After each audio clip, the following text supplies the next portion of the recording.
I don't think there was a minute throughout this entire 3-hour session or so, whatever it was, where I was able to catch my breath. We were about 10 minutes deep in this workout. I was like, this is gonna be some hard shit. I was ready to quit 10 minutes deep. When you said 200 reps, I'm like, that's a whole fucking workout for me. I came here because I wanted a challenge and to get out of my comfort zone. Exactly what I did today.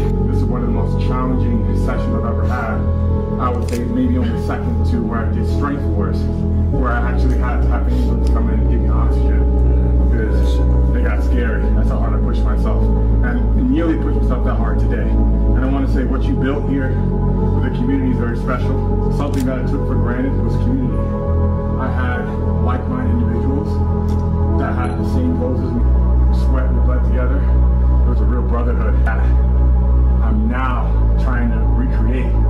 And it's been absent from my life, from my training for years now.